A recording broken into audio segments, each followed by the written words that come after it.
Okay, let's get started on our class.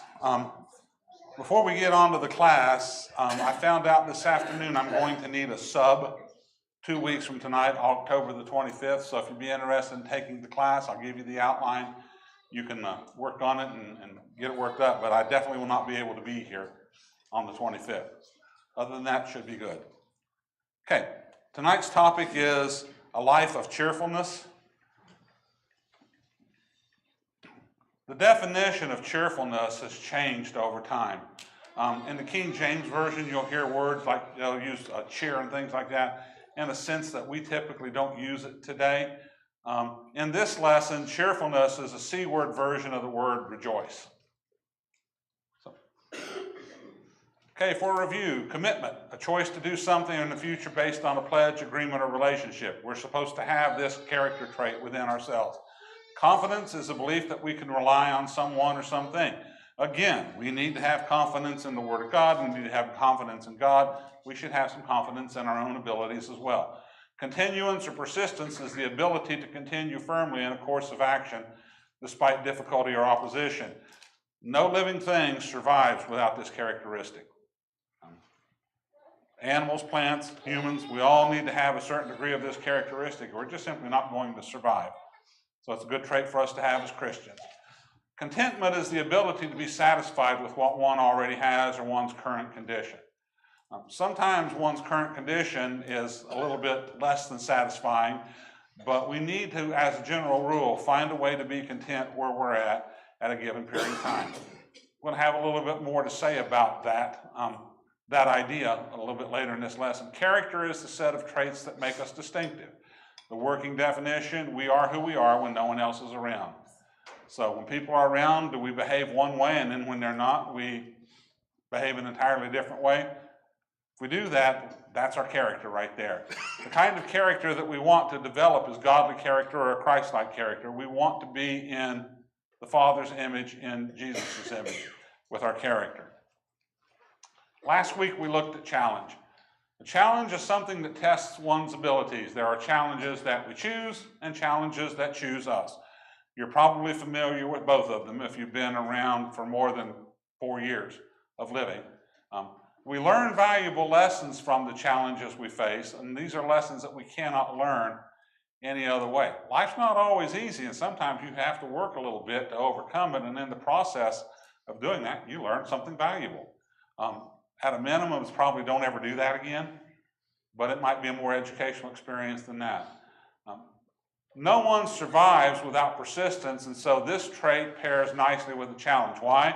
Because a challenge is something you must overcome, and persistence is one of the traits that helps us do that. Okay, definition of cheerfulness. The quality or state of being noticeably happy and optimistic, the quality of causing happiness. That's the modern English definition. In the verb form, we don't really think of this when we think of the verb cheer. That's what we do when our favorite sports team does something brilliant at the game. Then we're all very happy about that. We don't really use it as a verb like that, but this is really a pretty good definition from the English perspective of what this means. Basically, happy, optimistic. You're going to be, if you exhibit those characteristics, people tend to want to be around you a little bit more. There are some alternatives that we can discuss later if that's not your goal. So our theme verse for this is Philippians chapter 4, verses 4 through 7. He said, Paul writing to the Philippian congregation says, "Rejoice in the Lord always. Again, I will say rejoice. Let your forbearing spirit be known to all men. The Lord is near. Be anxious for nothing, but in everything by prayer and supplication and with thanksgiving, let your requests be made known to God. And the peace of God, which surpasses all comprehension, shall guard your hearts and your minds in Christ Jesus." So there's 3 things in here I want you to focus on, or want us to focus on collectively here, and I've highlighted them for you. Rejoice, be anxious for nothing, and let your requests be made known to God. What do those 3 things have in common?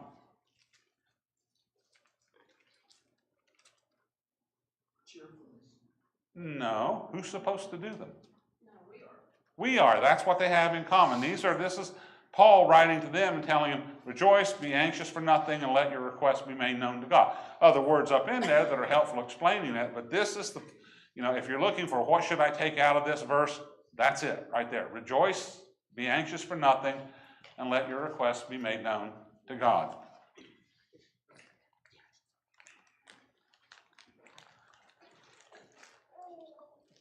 Basically, those verbs, those phrases in there involve three key commands in this verse. In English, rejoice contains the idea of have joy again. Anytime we throw RE on the front of a word, we're kind of implying whatever follows, we're going to do that again. So we're going to rejoice here. The Greek word actually comes from the word joy and uses it in kind of an active verb form. Be anxious comes from a Greek word that means to have a distracting care. You ever had a distracting care? Everybody has. I mean, there's that thing there that's bugging the tar out of you, and you can't let it go or something like that. Sometimes you have to find some other way to distract ourselves to get around it, but we know what that's like. Now, be made known comes from a word that means to come to know or to discover. So we want our needs, our cares to be made known to God, kind of like we're going to let him know these things or discover them. And then we're going to trust him to take care of them for us. Questions or comments? Okay. If you're going to be cheerful, full of good cheer, rejoicing, and things like that, there are three things that we have to learn. We have to learn how not to worry or be anxious. We need to learn how to depend upon God, and we need to learn gratitude. Now, I use the word learn in here for a particular reason. These things don't necessarily come to us easily.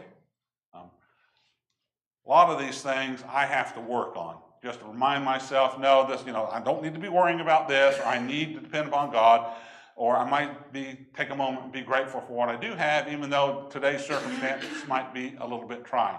I have to learn this behavior. I'm still learning it. And depending upon your strengths, your weaknesses, I'm pretty much convinced everybody's going to have to learn at least one of them. Probably all of us are going to have to learn more than that. It's going to take some time, and it's going to take some effort. But this is what we need to have. Do this, and we'll develop the trait of being cheerful. Do not be anxious. The Greek word, as mentioned before, means to have a distracting care. There are times when anxiety is appropriate, but it should not be a lifestyle. One of the things, when we start experiencing negative emotions like fear and things like that, those negative emotions have a survival value to us. Fear occurs when we find that we are in a situation here where there's a distinct and definite threat on ourselves or on somebody we care about or something like that. There's a problem here, and it's a threat. And what fear does is it makes us recognize it, and then it gives us a little burst of adrenaline so we can decide, are we going to fight this thing or are we going to run? Either way, we're going to have a little bit of extra energy to deal with it, as we need to. That's what fear does for us. Anxiety occurs when we're in a situation where there's definite risk involved in this situation or an outcome that's very uncertain. And so it's very natural to have this from a survival perspective, but we don't want it to be a lifestyle. What do I mean by that? Well, typical conversation I will probably have, 5 or 6 or 12 times on a Sunday morning is, hey, how are you doing? Fine. You? Fine. Okay. Everybody's acknowledged everybody's existence and things like that, and we all go about our way. Have you ever asked somebody, how are you doing? And then realized this was a mistake because they just launched into a 30-minute monologue on everything that's difficult in their life right now? Nobody's done that? You're hanging out with a different class of people than I am. No, that happens. And there were people in other congregations that I've been in, I finally learned, don't ask that question because they're going to tell you. And it's never anything good. Things can't be that bad. Well, according to what they're saying, that is. They may not be lying to you. That's true too. Yeah. Yeah. Yeah, so, and I'm going to talk about that in a minute. So an excessive anxiety can also be a mental health issue and may require professional help. So, being aware of that. If somebody is exhibiting a lot of anxiety, probably is something tough going on in their life, and they may have other things that go with it. So we do want to be cautious about just running away every time somebody tells us, you ask the question, what's up with you, and they start to tell you something like that. Sometimes it's good to take a moment and listen. You may not be able to fix the problem, but being heard has power. I mean, just having somebody listen is a very powerful thing. So, Matthew chapter 6, verses 25, and then we're going to read verses 33 and 34. It says, "For this reason I say to you, do not be anxious for your life, as to what you shall eat or what you shall drink, nor for your body as to what you shall put on. Is not life more than food, and the body than clothing?"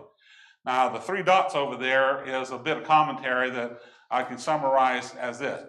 God knows we need these things. God provides these things for the sparrows or the animals and all of these other types of things that also need these things, and we are more valuable than that. And so he says in verse 33, "But seek first his kingdom and his righteousness, and all these things shall be added to you. Therefore, do not be anxious for tomorrow will care for itself. Each day has enough trouble of its own." Yeah, if you've got trouble today, focus on that, deal with it. Don't worry about whether it's going to, what tomorrow is. Just do the thing. But always understand, God knows our needs, and God wants to help. And I think I summarized it here. We do have legitimate needs in this life. That's a given right there. God is aware of this and will provide for those needs. Sometimes he does it in very mundane ways. Sometimes he does it in unusual ways, just to kind of remind us, I'm God, I take care of things like this. But seek first his kingdom and his righteousness, and the other things are provided. That's kind of a hard thing to do for people. That's another one of those behaviors I think that we have to learn.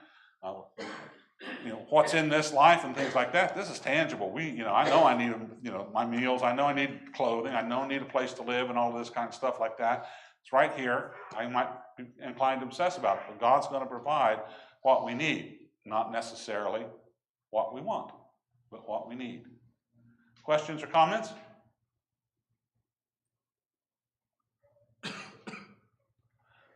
Have a sense of humor.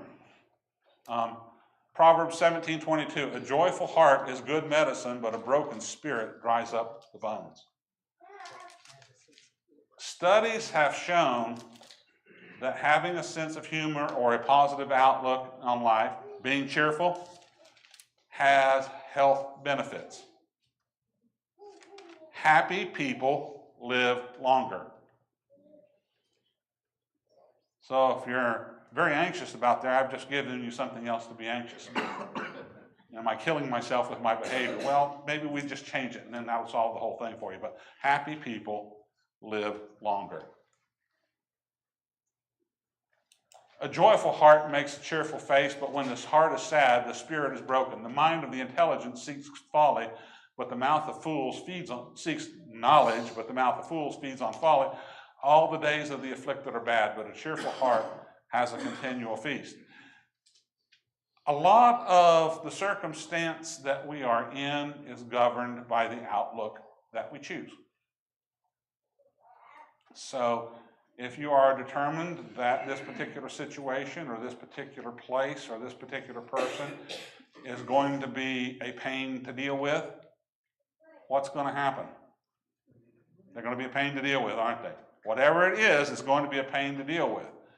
If you can look at the thing and say, okay, this is a bit of an obstacle here, I may have to deal with it, but I'm still going the right direction, and there's a lot of things that's going with me, and I can be happy about that, you tend to get a different outlook, just where we want to focus. So we do need to do these things and learn this type of behavior.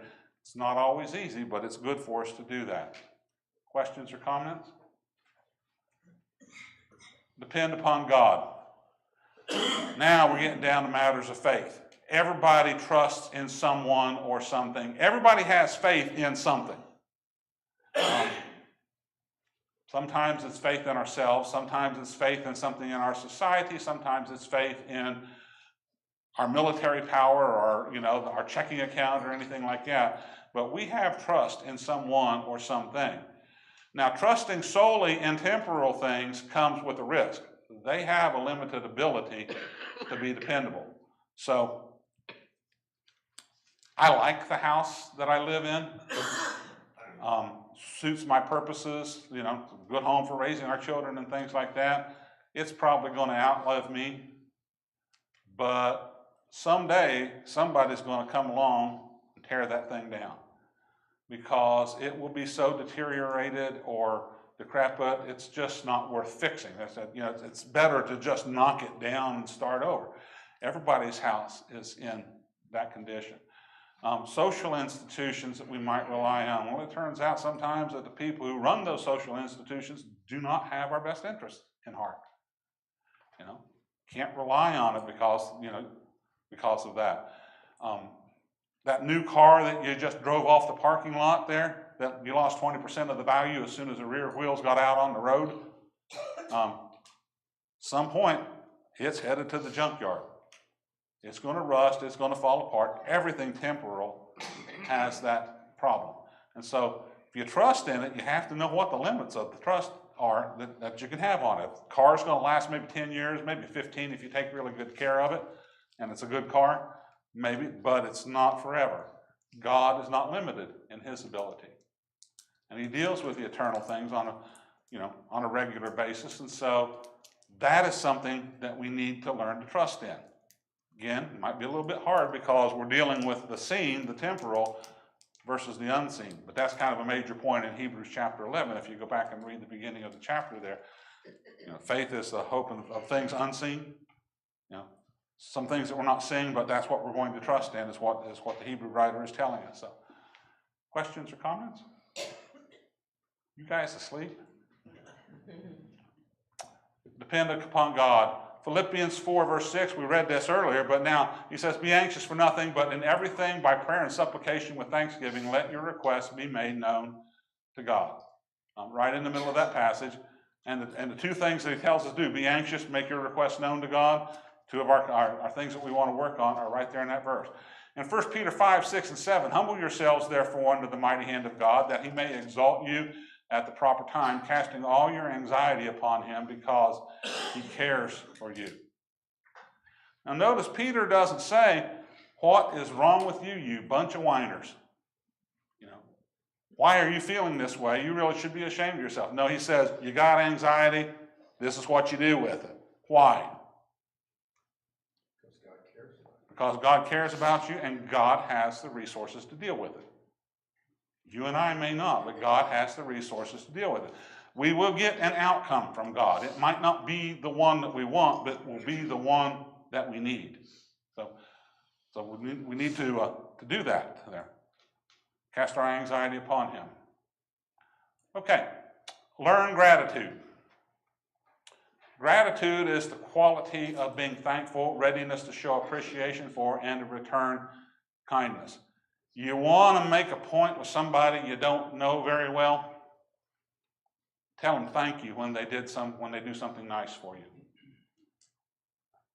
That shows character. That shows the ability to be gratitude. It's an essential character trait in Christians. If you go back and look, I did this word study this week just to see what was going on. I looked up the word thanks. And in the Gospels, do you know who's the number one person who gives thanks? Huh? Jesus. Jesus is constantly giving thanks in the Gospel. Now, this is the Son of God, and he's giving thanks. Why is he doing that? Say again? Can't hear you.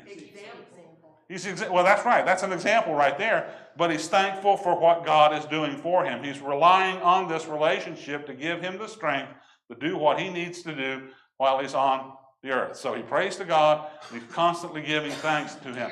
If the Son of God needs to do it, do you and I need to do it?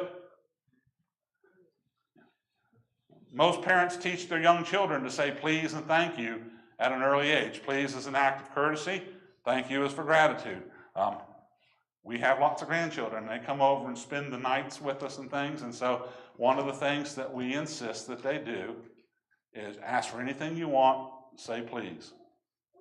When you get what you want, say thank you. Every once in a while, we'll have the grandchild that says, well, I'm not going to do that. Guess what? You can't reach the stuff you're asking for. You can't do it. So if you want it, this is what you have to do. You have to say please, and then you say thank you. And we will remind them gently most of the time and not try to make a big confrontation out of it, but you're going to do this when you come to Grandma and Grandpa's house. So you guys don't need to worry about it, because you always do that anyway, or don't come to my house, I guess. Might get into the habit, So, in the New Testament, we're told to give thanks both by explicit command and by example. And this was the thing I mentioned about the Gospels and the person who gives thanks the most, Jesus. That's the example. 1 Thessalonians 5:16 through 18. Rejoice always. That's part of the theme tonight, isn't it? Pray without ceasing.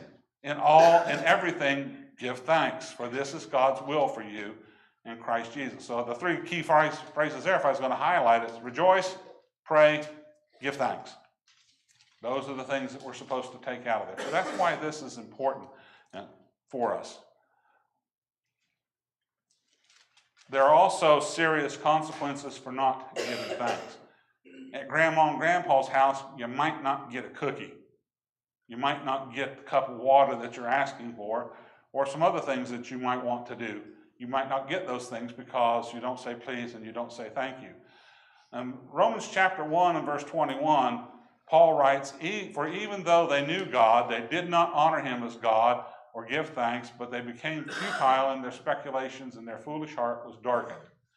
That highlighted passage, apostasy begins there. Now, the rest of what he's talking about in verses 22 and on is he's describing the sinful behavior of the Greco-Roman Empire of his day. Some of the things he talks about there have some similarity to our day.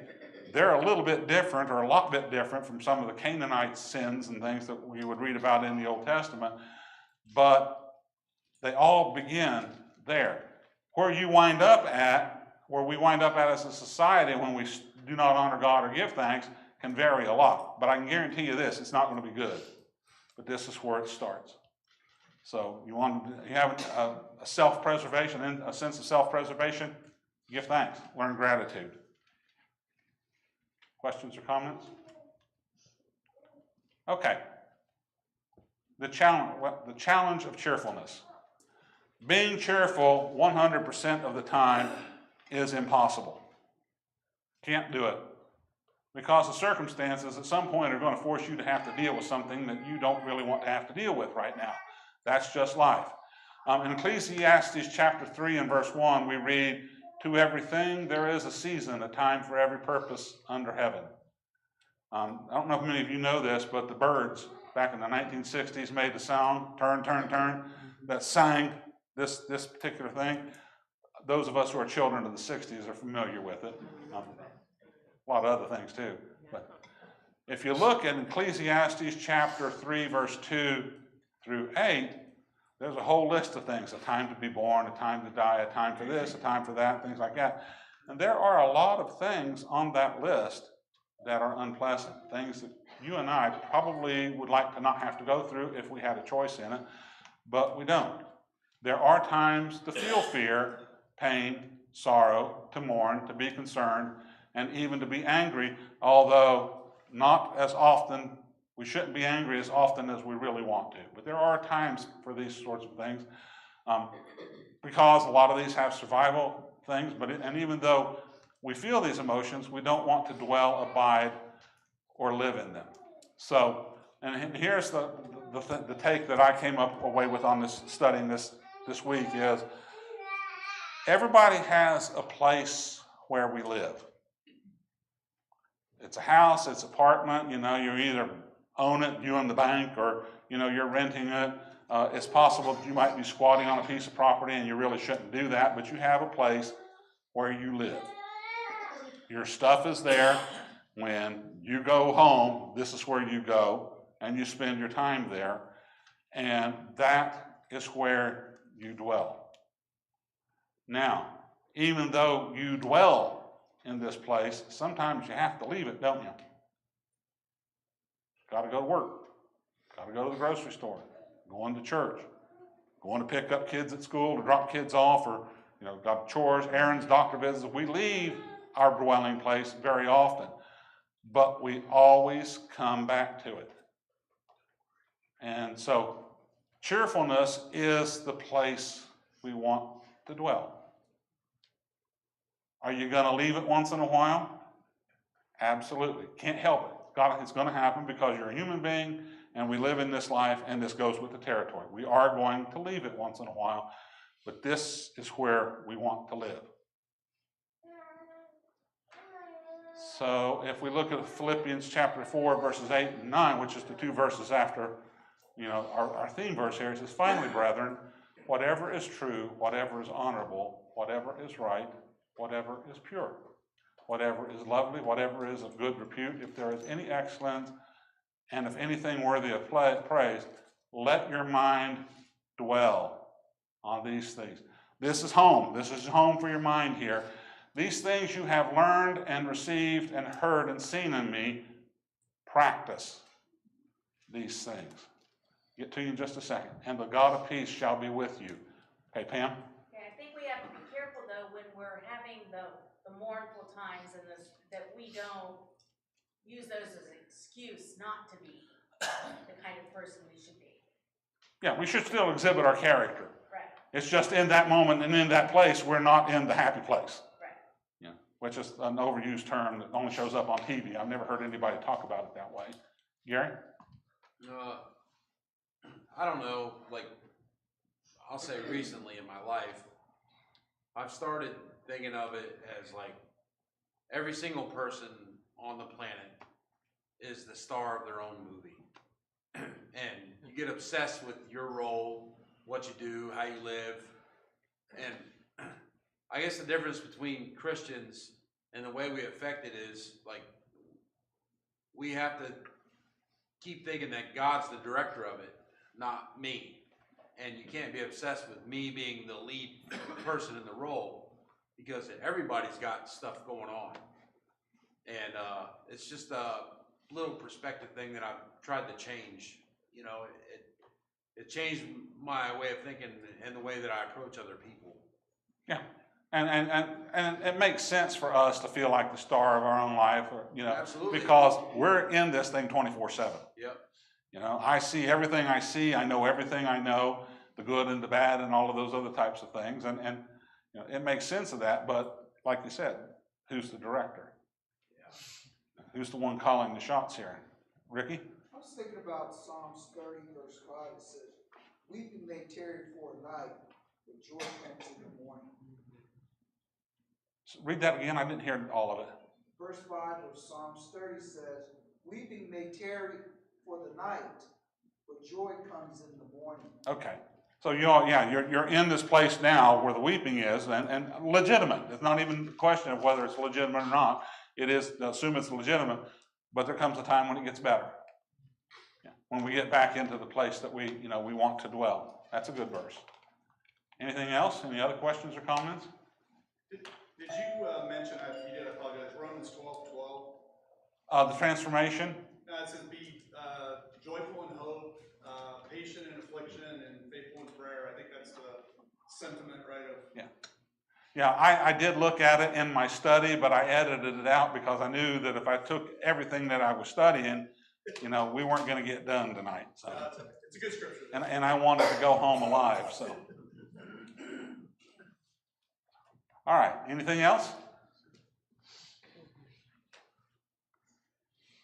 Christians should be living a life of rejoicing. That's the goal. That's where we want to dwell. There are times when we experience trials and have concerns, but rejoicing is where we should dwell. Trials are coming. You cannot avoid that, okay? And mentioned this a little bit earlier. I do want to emphasize, sometimes we do need to talk about these things, even when it hurts, or listen to somebody else when they're talking about it when it hurts. There's value in that. If I tell you when I'm hurting, that's two people now that can pray for it. When you're telling me when you're hurting, I can listen. Maybe I've experienced it before and I know something about it, or you know something about my trouble, and you can say, well, it's not going to stay this way. It's going to happen, but it's going to take time, a little bit of encouragement. But just the act of listening has value. That lets somebody know that I care about you. You care about me. So be willing to invest in that. If you do happen to hit one of those people that's going to give you the 30-minute monologue every time you see them, pull them aside and say, yeah, I don't need that. People don't need that. Just let's cut it down to 15 minutes to start with, and maybe we can go, from there, something like that. 3 traits that we need to learn in order to live this way. Number 1, not to be anxious. Anxiety is the killer of souls. It's the killer of joys, because we're focused on all of these possible outcomes, none of which are good in there. It's a legitimate thing under some circumstances, but it's not where we want to dwell. We need to learn to depend upon God. That's a hard lesson for some of us to learn. In our culture, we're always told you got to stand on your own 2 feet, fight your own battles, and bust your own broncos, or all of this kind of stuff like that. Very, very individualistic focus on self here, and we got to let go of that. There's another source that's willing to help us. He's told us, cast your cares on me, I can handle it. We need to learn to do that. We need to learn gratitude. Seek gratitude. Learn opportunities to say thank you to people, to say thank you to God, and acknowledge the fact this is a good thing. And then learning these traits takes time and effort. You must invest in these characteristics. Your kids don't learn to say please and thank you without a little bit of encouragement, a little bit of correction. I mean, that's just the way it is. If they don't learn to do this, you're going to have problems on down the line with that. When all reinforcement with a child is always positive, you're going to wind up with a little egomaniac. When it's all negative, you're going to wind up with somebody who has very low self-esteem. So there's a happier ground in between there. Teach them that. Don't obsess about it, but work on it steadily. So when you're teaching them, and work on it steadily with us, you're probably going to mess up. We're going to get used to that. As a time, I should have been gratitude, I didn't do it. Or I focused too much on this particular problem and didn't realize that somebody else needed my help or something like that. We're going to take time to do that and learn these lessons. So, anything else? You're getting out 1 minute early. Real quick. Yes, Phil. Oh, yeah. Okay. I would say that I don't know, it's a pet peeve of mine when we talk about joy and immediately go to happiness. I think a better word would be peace. Joy, to me, relates more to just having a peaceful mind, because I don't have to be happy in everything, but I can have peace about it. Because I can be sad, I can be frustrated or whatever, but He is God of peace. We're supposed to have peace through Him. And we find that, so joy, I don't think always translates to what we would define as happiness. That's just my... Joy is not intended to translate to happiness. Honestly, Right. Grace. That's what we use. Yeah. It's a word that I heard a lot that we say. Yeah, grace is that which brings delight, or that free gift that God has given to us. Joy comes from the same word, and that's describing this is how we ought to feel about grace. Should you feel a little bit giddy? Maybe. But you should feel, I think, more confident. Like you said, peace is a good response there, because it's been handled, it's been taken care of, and we have His blessings for all this. Anything else? Yeah. I found it really interesting, the first Peter 5 passage, that right before it said to cast all your anxieties on Him, it said to humble yourself. Yeah. It's the get over yourself. Yeah. Stop thinking that you need to handle all your problems by yourself. And also there's a side of it as you may be worrying about things that aren't your place to worry about to begin with. Yeah. It's actually a form of narcissism to be constantly thinking that there's all these things that are against you. Yeah. Or I and I alone can solve them. It's the other end of the spectrum on pride. Yeah. Right? It is.